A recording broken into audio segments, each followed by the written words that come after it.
A 2-meter-long copper needle pointed directly at the eye of a terracotta figurine. Below the figurine was inscribed a warning: do not touch the blind figurine. However, the Tomb Raider refused to believe it and touched the figurine whose eyes were covered with cloth. As a result, he too was cursed by mysterious magic and became blind. This was the first rule of tomb raiding: don't touch anything carelessly.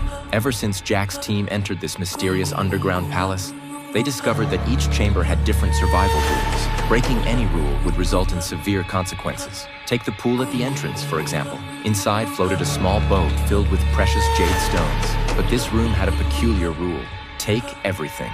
What do you think this meant? Did it include taking the boat as well? When Sam went down to investigate, he discovered the pool didn't contain water, but tung oil.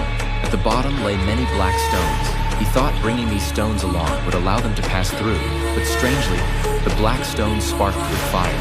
Sam was instantly engulfed in flames, and there was no water nearby to extinguish the fire. It turned out these stones would spontaneously combust upon contact with air. The meaning of "take everything" was to take it all along with the tung oil. The third room was dreamlike. A moon rose in the pitch-black underground palace. However, anyone touched by the moonlight would have their body controlled by dark magic and ultimately have their neck twisted.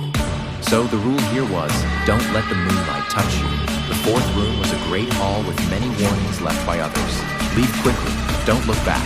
What would happen if you looked back? John heard children's laughter behind him and turned back to check the tunnel they had come from. At that moment, the tunnel closed like gears, and John was a step too slow, being swallowed by the tunnel. The fifth room contained a blood-red pond. They needed to wade through the bloody water and climb up the cliff on the opposite side. But sleeping in the pool was a monster that could climb 10 times faster than humans. Once the monster awakened, there would be no chance of escape. Reaching the sixth room, they found only scattered gems on the ground. James picked up one, then wanted to pick up a second. Unconsciously, he found himself at the entrance of a man-eating tunnel. Unable to resist the temptation, he crawled toward his death.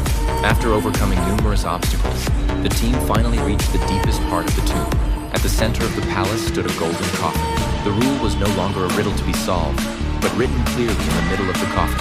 Opening the coffin means no way out. Yet the Tomb Raiders believed there must be treasure inside. Despite Jack and the others' attempts to stop him, one of them forcibly pried open the coffin.